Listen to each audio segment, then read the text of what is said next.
Un soir d'hiver, de retour des hautes terres d'Écosse, Merlin raconte à Viviane son séjour à la cour du roi Arthur. Il a appris là-bas le triste sort de Lionel et Bohort de Gaune, cousins de Lancelot. Clodas de la terre déserte retient depuis des années les deux enfants enchaînés dans un sombre donjon. Ayant écouté attentivement l'enchanteur, Viviane comprend que sa mission n'est pas terminée. Elle appelle alors Saraïde, la plus belle et la plus intelligente de ces demoiselles. Lionel et Bohort sont prisonniers dans leur royaume de Gaune, en grand péril. Clodas, maintenant persuadé de la disparition de Lancelot, exécutera bientôt ses deux enfants afin que nul ne puisse lui réclamer la couronne de Bénoïc. Je te charge donc de ramener les deux princes, que j'élèverai aux côtés de mon fils. Attention, l'expédition sera périlleuse, même avec l'aide que je pourrais t'apporter. Viviane explique à la jeune femme ce qu'elle devra faire pour mener à bien sa mission et lui confie 2 colliers d'or, 2 couronnes de fleurs et 2 lévriers blancs liés par une laisse d'argent. Accompagnés de 12 chevaliers et de 2 écuyers qui ont installé les chiens devant eux sur leur selle, Saraïde prend la route. Lorsqu'elle arrive en vue du château où Clodas tient sa cour, elle ordonne à son escorte de rester à l'abri des arbres de la forêt toute proche.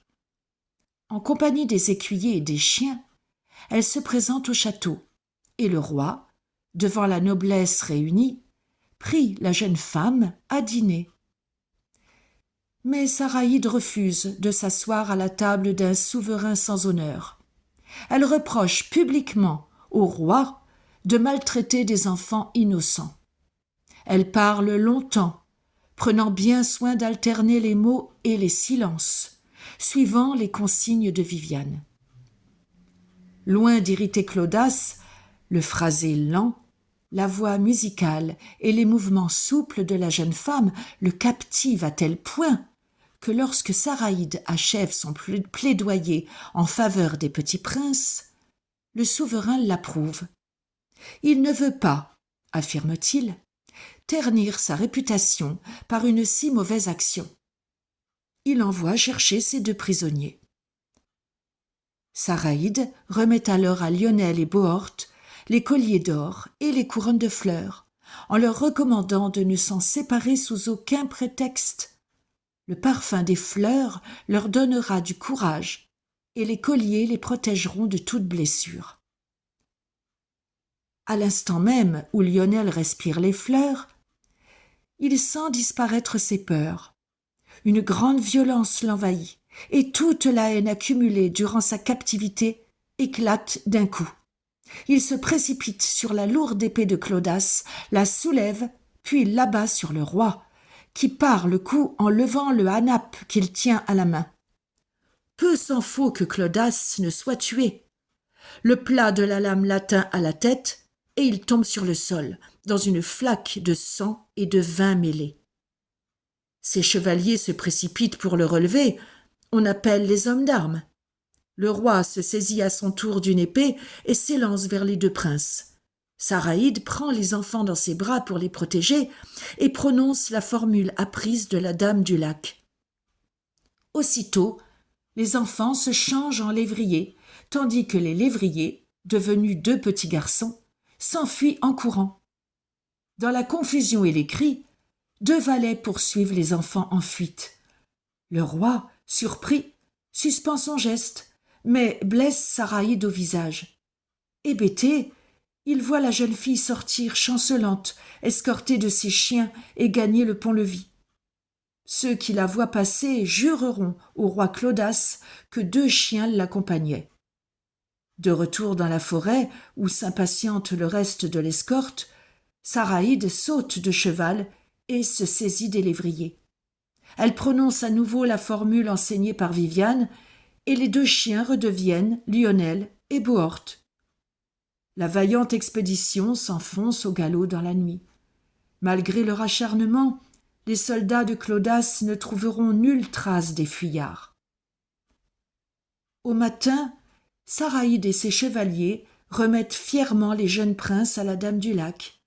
Comme elle l'a fait pour Lancelot, Viviane veillera sur eux pendant des années, assurant leur éducation et leur offrant tout l'amour dont ils ont besoin. Les années passent. Le moment que Viviane a préparé, espéré et craint, celui où Lancelot devra quitter le château enchanté pour rejoindre le monde des hommes, est maintenant proche. Depuis le jour où elle s'est emparée du bébé de la reine Hélène, tous ses efforts ont tendu vers un unique but, faire de Lancelot le meilleur chevalier du monde. Or, seule la table ronde peut décider de cette consécration. Viviane a choisi de conduire elle-même son fils à la cour du roi Arthur et s'apprête pour la première fois à sortir de Brocéliande.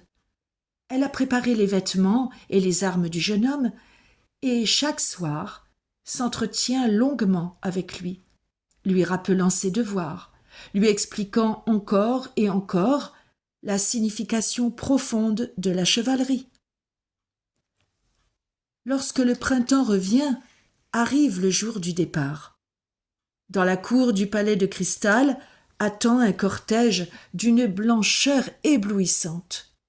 20 écuyers et 10 dames vêtues de velours et de brocart blanc, 40 chevaux blancs, des selles d'argent et d'ivoire, des armes blanches damasquinées d'or sur lesquelles joue le soleil. Lancelot et la fée sortent enfin. Leurs parures sont plus lumineuses et plus riches encore que celles de leurs troupes. Sur la longue route qui mène jusqu'au port, jour après jour, les paysans et les bourgeois se massent dans la joie et le respect. Les petits seigneurs font assaut d'invitations, mais Viviane ne fait halte qu'en forêt. Les chariots qu'elle a fait préparer transportent tout ce qu'il faut à une cour exceptionnelle pour manger, boire et se distraire. Chaque soir, on dresse de fières tentes blanches brodées d'argent pour que chacun puisse se reposer. Arthur a été prévenu par Merlin de l'arrivée de la fée et s'est escorté de ses meilleurs chevaliers qu'il vient au-devant de la Dame du Lac. Ces chevaliers sont la gloire du royaume. Ils ont beaucoup voyagé, combattu et séduit. Ils ont affronté sans danger et aperçu 1000 merveilles. La plupart ont même côtoyé les enchantements de l'autre monde. Et pourtant, tous sont éblouis par la splendeur et le rayonnement du cortège conduit par la dame et son fils. Toute la cour se presse pour admirer cette mystérieuse dame du lac dont on vante depuis si longtemps la beauté, la richesse et le savoir.